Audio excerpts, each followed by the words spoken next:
Rav Kevin. Okay, Rosh Hashiva, let's go. Okay, I'll be brief. Okay, now I lost my. There we go. Okay, so continuing with the theme of law, justice, and faith.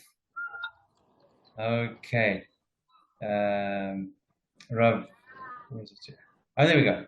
Okay, the Gemara continues with other examples of culpability that cannot be adjudicated in human court, such as placing lethal poison in front of his friend's animal and startling his friend and inadvertently causing injury or property damage as a result of shock. That would be shogeg, Damon, inadvertently. Yeah. The common denominator in all of these cases is that the damage is caused only indirectly by the offender, rendering him exempt according to the human courts, but liable according to the heavenly courts. That's called groma. Indirect is groma. Inadvertently. Unintentional. Shogeg. For shogeg is unintentional. Groma is indirect, at which you're not liable in the human court, but you are in the divine court. Rav Hirsch succinctly explains this rule in his commentary to the Vayikra. The laws of Israel often differentiate between the legal and moral domains. In those cases in which the court's ruling would exempt in an offense based on objective justice, but deem it morally liable, the sages express displeasure with the offender. And lastly, one more quick paragraph. Accordingly, if the court will rule that Reuven is exempt from paying Shimon, he may still need to pay Shimon's claim if he wishes to appease Hashem and the heavenly court. Rashi, amongst others, contends that the exemption in the human court doesn't absolve one from divine punishment. And then there's actually something in Bava Kamma here. Another 10 seconds. Sure. Gemara in Bava Kamma 103b and 104a, which we're going to be coming to the not too distant future, describes a scenario in which an individual admits to two people, I stole a money from one of you, but I do not know which one. Gemara's ruling is that the individual must pay both claimants a full amount since he already admitted he stole. Okay, that's interesting. So, a preview. A preview. Okay. 103, 104. Kevin, I like what you're teaching us recently. It's quite interesting. Thank you. Yeah, and it's quite broad. But it's not just about human character trait. That's about and it incorporates Bava Kamma and Parashiyot, and it's a great book. This I nearly gave it away. Actually, Gavin Brule had it, and I nearly let him take it to Australia. But luckily, he convinced me to take it back. Okay, good. So, guys, the reason why we needed 40 minutes is if we only have 20 minutes, there's a 20-minute repetition on the 20 minutes we covered. I'd rather just leave an indelible impression, much like the assailant that hit the victim, an indelible impression. So, what do we say? What's the whole question here? Well, as you remember, the Gemara, it elaborates on the first category of payment, in other words, nezek, actual damage. So the question the Gemara asks is, why is the assailant merely obligated to pay for the damage he inflicts? The merciful one stated, an eye for an eye, and therefore it would seem as if you took out somebody's eye, your eye would be taken out. So that's like Roman and Babylonian or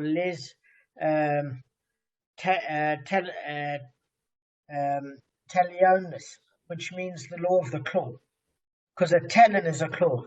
Les talionis. Okay, but we don't do that. We say that if you take out somebody's eye, there's monetary compensation. But if you read the verse in Shemot, chapter 21, verse 24, it would imply an eye for an eye, a tooth for a tooth, etc.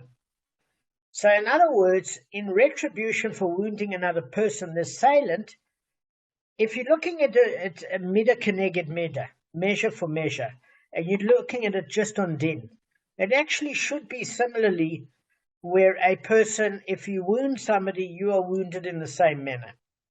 But it's important to note that the Gemara doesn't really doubt that it has to be a monetary payment.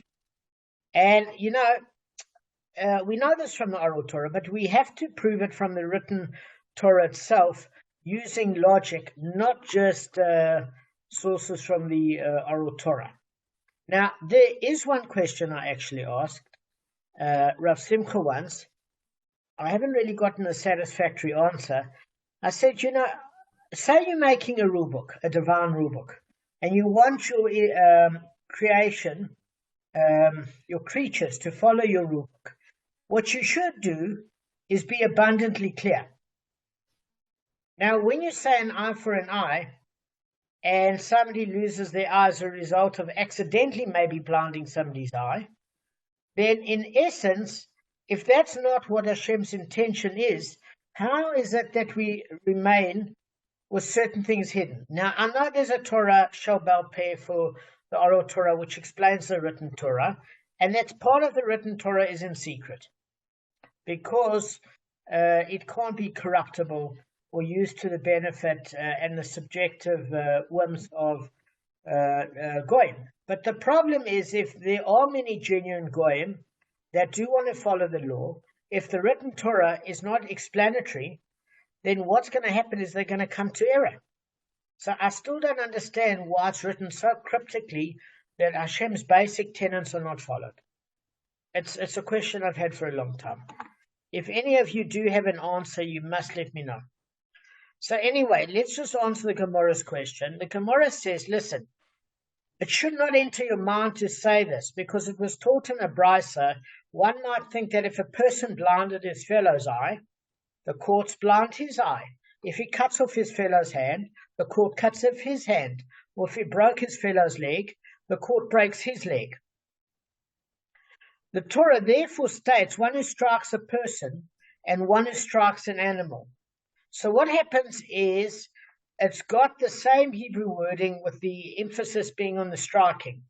So how do we learn the halacha of what happens if you strike an individual? You look at the halacha, which is pretty clear if you strike an animal. So the Torah compares wounding a person with wounding an animal to teach just as one who strikes an animal is subject to monetary payment, so too one who strikes a man is subject to monetary payment. Now, when we're using a man, we obviously mean man, woman, and child. We mean humankind.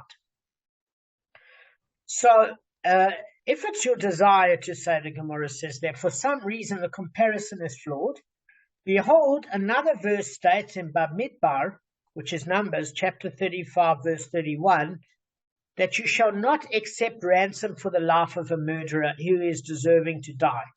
So that means if you don't accept ransom, say the person kidnaps somebody for ransom, then what happens is the kidnapping gets the death penalty, or killing somebody outright gets the death penalty. So they can't redeem themselves with the ransom. In other words, they can't ransom their life back from getting the death penalty, exchanging it for a monetary bribe. So if a person kills another person, they lose their life. They can't get out of it with a monetary ransom or bribe. Okay?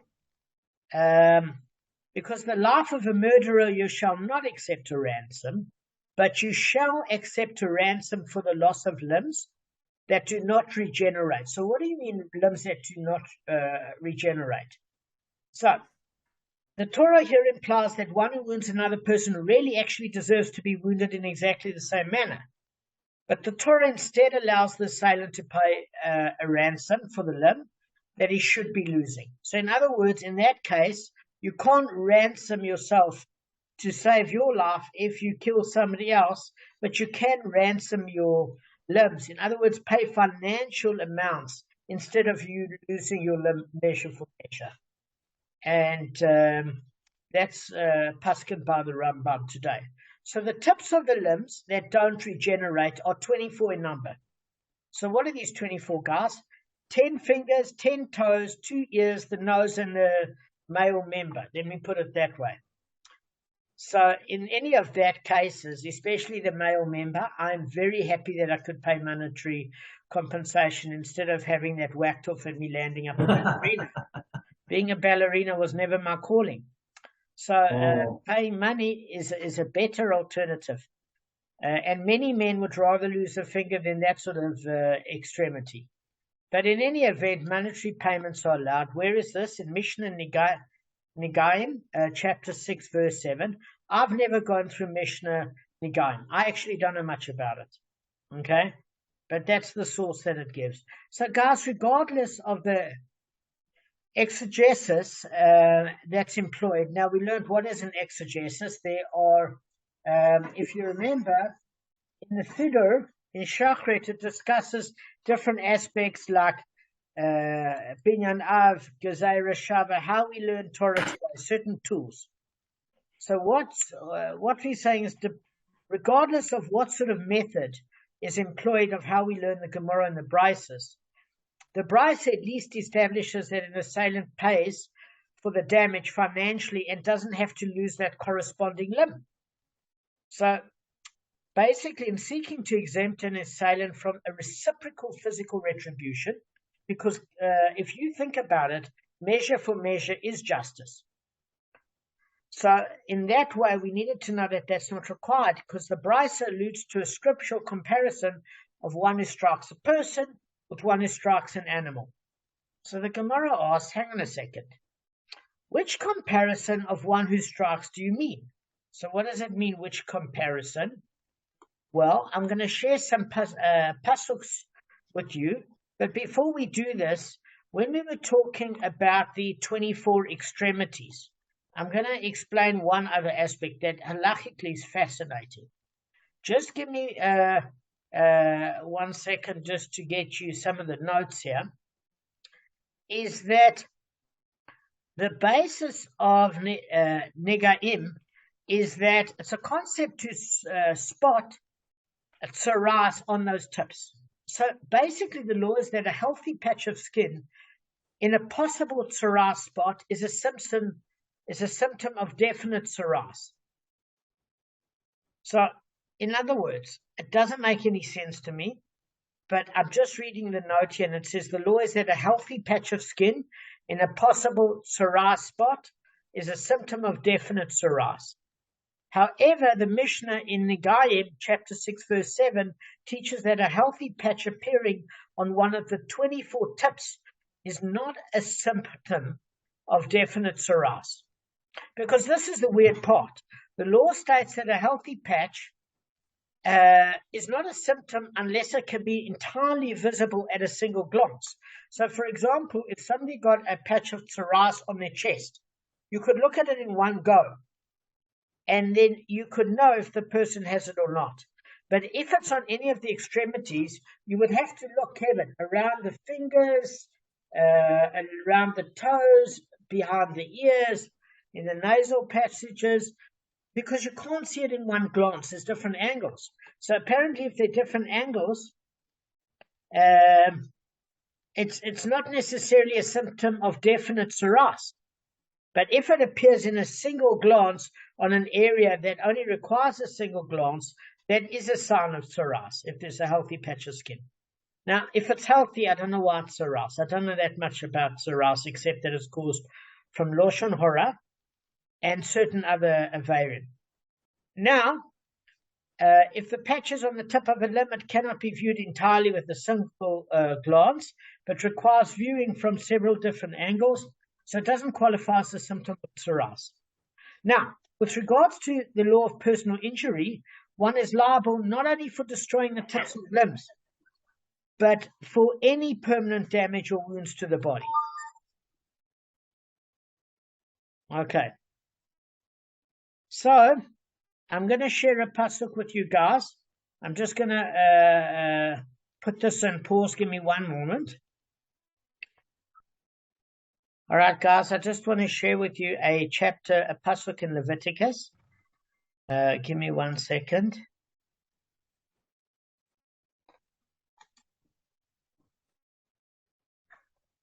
Gavin, would you kindly read for us some? Sure. Just move you guys out of the way. The Gemara now begins to quote several verses of a single passage in the Torah, Leviticus 24:7-22. It may be helpful to see the passage in its entirety before commencing this part of the sugya. Where's the English? And a man, if he strikes any human life, he shall be put to death. And one who strikes an animal life shall pay for it, a life for a life. And if a man inflicts a wound on his fellow, as he did, so shall be done to him. A break for a break, an eye for an eye, a tooth for a tooth. Just as he will have inflicted a wound on a person, so shall be inflicted upon him. One who strikes an animal shall pay for it, and one who strikes a person shall be put to death. There shall be one law for you. It shall be for proselyte and native alike. For I, Hashem, am your God. Damon. Excellent. I went through this yesterday. Is a life for a life animal just giving another animal in exchange for the one that was damaged? Or actually, excellent. What does that actually mean? Excellent. So the exact value of that animal's life, you should replace an ox with an ox. Monetary compensation of replacing the value of the ox for the ox is a form of compensation, but generally what would happen is that you could replace oxen for oxen. You could. That's exactly the point. Kevin, well spotted. And you didn't need Saras to spot that. That's very well done. Yeah, these eyes, not Saras. What did you say? These eyes, not Saras. Exactly.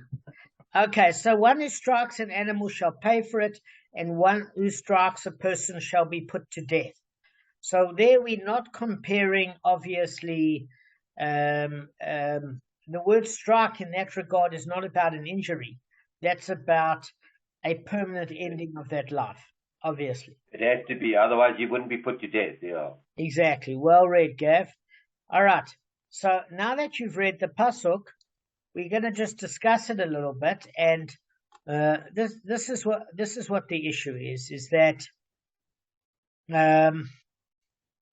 so in other words, in seeking to exempt a assailant from a reciprocal.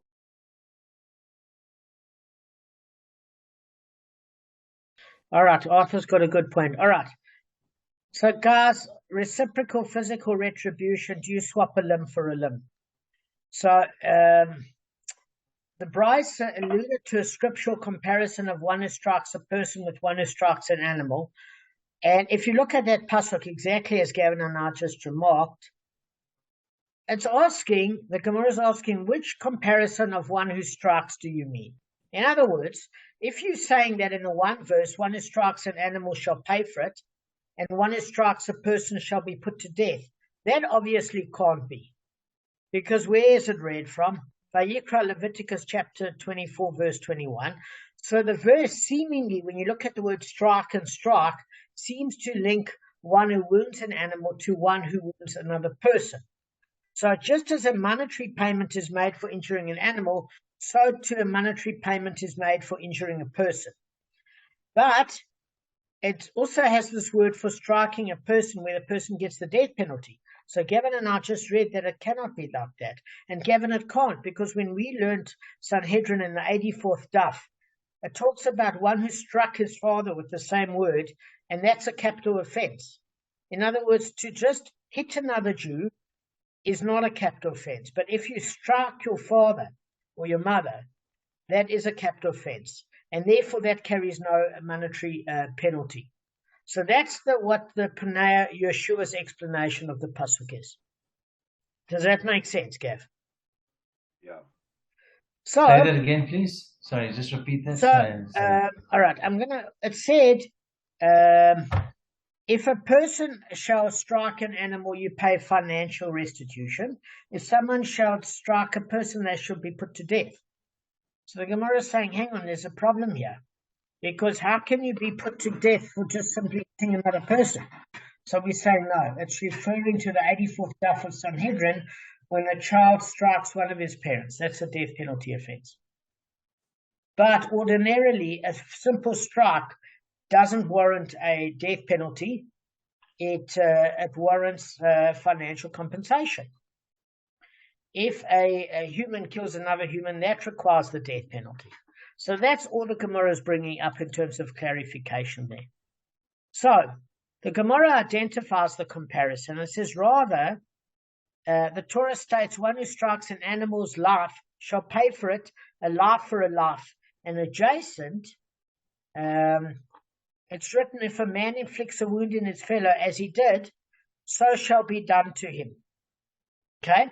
So although the Gemara seems to expound the juxtaposition of the two verses, it's actually applying the rule of Samuchim. On first glance, because you're seeing the word, it seems to take the word, it seems to take it on a more literal sort of basis. But it's saying here that it's not actually Samuchim about how it's applying it. It's actually taking a Gezerah Shava, and it's linking the cases of wounding an animal and wounding a person. So it's teaching that wounding an animal, you're paying for it, and then it's making the Gezerah Shava and saying an assailant is liable only to monetary payment for injuring another person. So then there's a slight problem with that being done. Why? Because the Gemara says, but the latter verse is not the one who has the expression of one who strikes.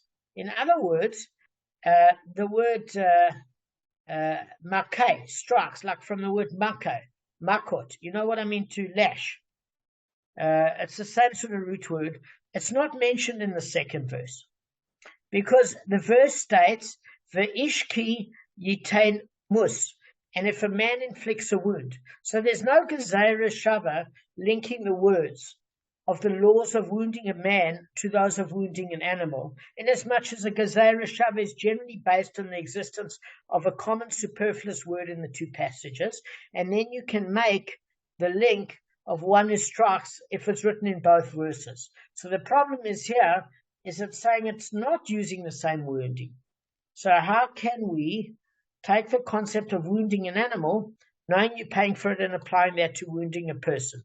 How do you know you pay for it and don't give you limb in return? Injury of your same limb. So the interesting thing that we learn here is that you don't need an exact Gezerah Shava. All you need is a common theme, like where you have a common theme of issuing damage, striking concept. The one doesn't have to say striking and the next word striking. All it has to say is you clap somebody, you damage somebody, and another one you hit somebody, you wound them. So as long as thematically they're the same, you don't need the identical word as a superfluous word as the only way to deal with the Gezerah Shava. Okay? And how do we know this? It's pretty simple, because the Gezerah Shava can be established in one of two ways. As we said, there's a common word between the two pasukim. So an example is found in, we've gone through it in Bava Kamma, where even if you have a look at the Gezerah, in many Gezerah Shavas, that we learnt about open on one end, opened on both ends, etc. In other words, the one pasuk has the spare word, and if the other one needs that word, and it's an unusual word, it can't be like the word the. Then what happens is, if the Gezerah Shava only goes one way, it means it's an idea that's put forward, but it's open to debate in terms of logical superiority, and it can be thrown out. If it's a superfluous word in both of the pasuks where you don't need it, then that is a strong Gezerah Shava and can't be refuted. Now you've also got a conceptual Gezerah Shava, like for example in Eruvin 51a. So that discusses the laws of house saras. In other words, the house itself becomes infected with saras. So if you look at that one verse, a bit earlier on in Vayikra and Leviticus, chapter 14, verse 39, it states, the Kohen, Gavin, this would interest you, shall return to the house. And then you've got another verse in the 44th verse of chapter 14 of Leviticus. You've got 5 verses later. It says, the Kohen shall come to the house. So the one says return, the one says come. But it doesn't matter, because verse 39 speaks of the Kohen's second visit to examine the house. And verse 44 discusses a third visit. So we can actually derive that there's a procedure involved with the Kohen continually coming to check out the house to the to see if it's still afflicted with saras, etc. So therefore, Rashi is saying that the Gezerah Shava can be derived from the laws of returning to the house, whether you say the word coming to the house or returning, because it's still the same procedure of checking the house. You talk about the same house.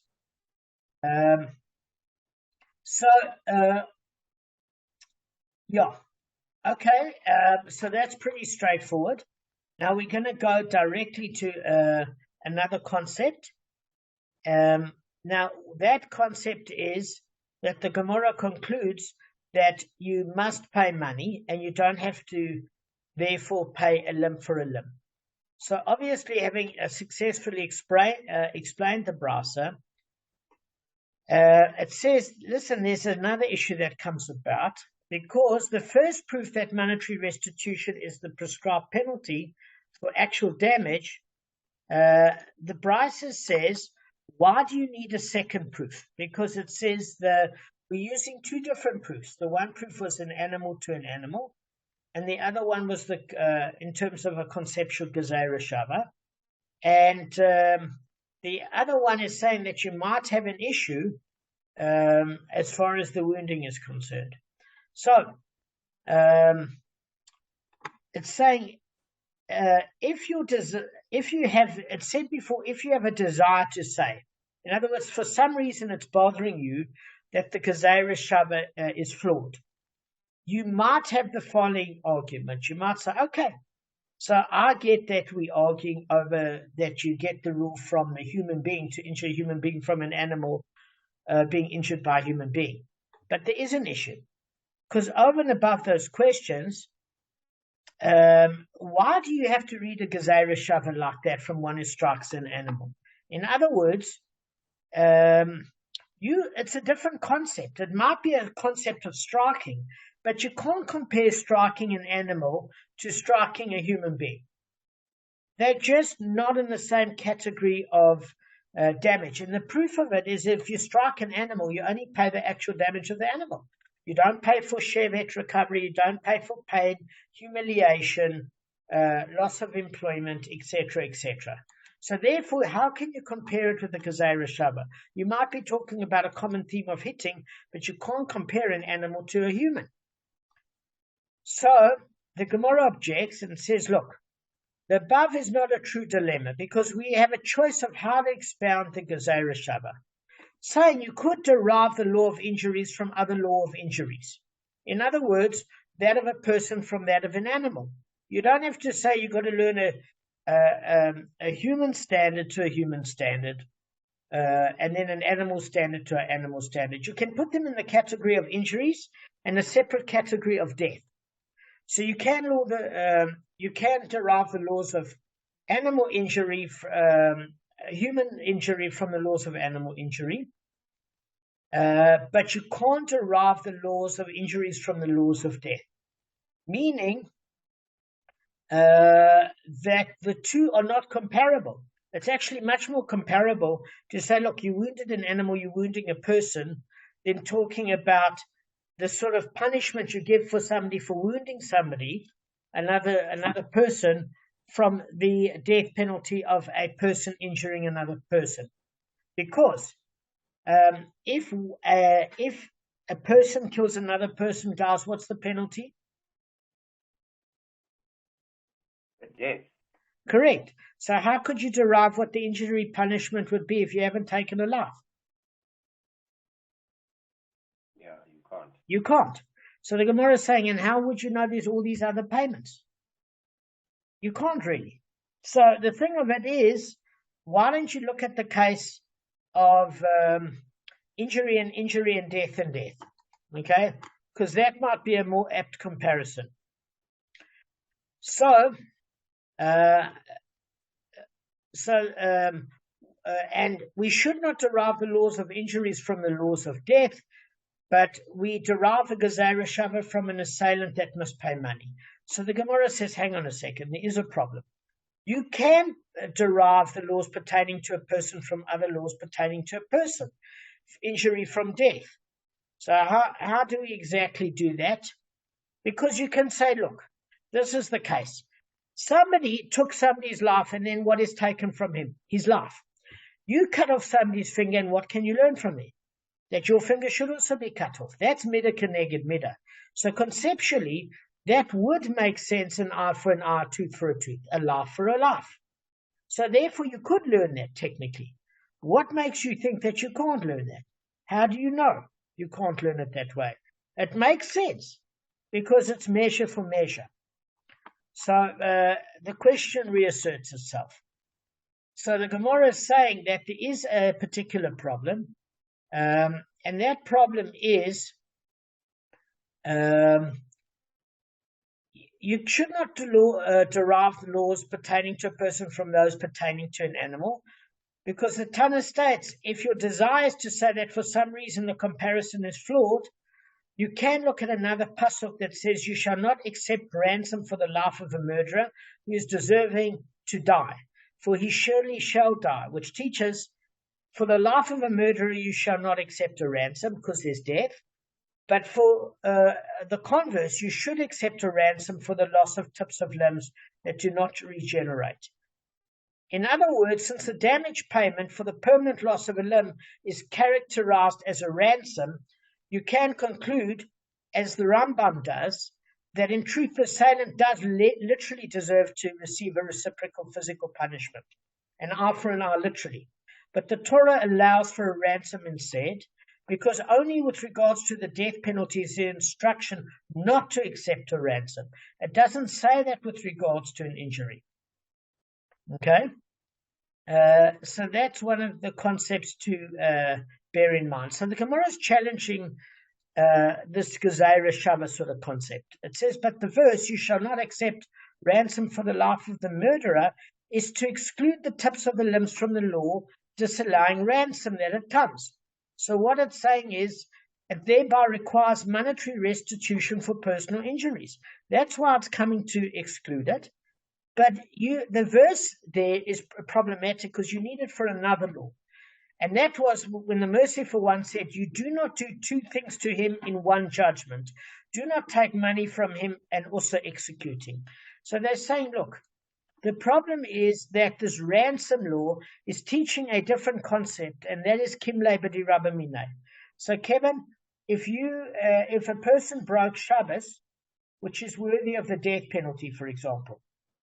Okay, let's not use a Shabbos example. You decide to kill a person. So you take their ming vase. Kevin, you're falling asleep. Kev. So you pick up somebody's ming vase. It's worth R1 million.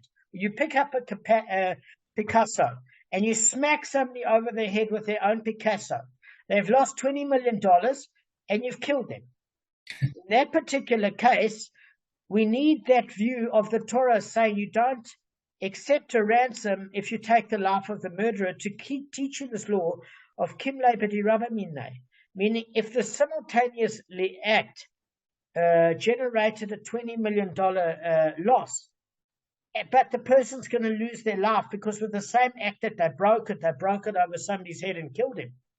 We learned that you don't accept a ransom and you give the person the death penalty, meaning you can't accept monetary payment and the death penalty from that person. It's teaching you the laws of kimle b'di rabba minay, which means it's coming to say, what makes you think that just by using that term with regards to death, it's saying that you can pay a ransom in terms of limbs with monetary, and you don't swap a physical digit for a physical digit, or a limb for a limb. So the Gemara is saying, listen, you don't need that for kimle b'di rabba minay, because we've got this concept of the judge shall cast him down and lash him in accordance with his wickedness. It uses the singular word, which means if you incur two penalties, payment and lashes, we only give the person lashes, the harsher penalty. So what happens is the monetary penalty or the lower penalty is waived by using the single word wickedness instead of wickednesses to teach kimle b'di rabba minay, which means it now frees it to teach that you can't get out of a death penalty by paying money, but you can get out of losing your limb for limb by paying money. All right, guys, we finished. Uh, All right, cool. Thanks. tomorrow. Thank you. Half Thanks so past much. three. Thanks, Appreciate it. Half past Tomorrow.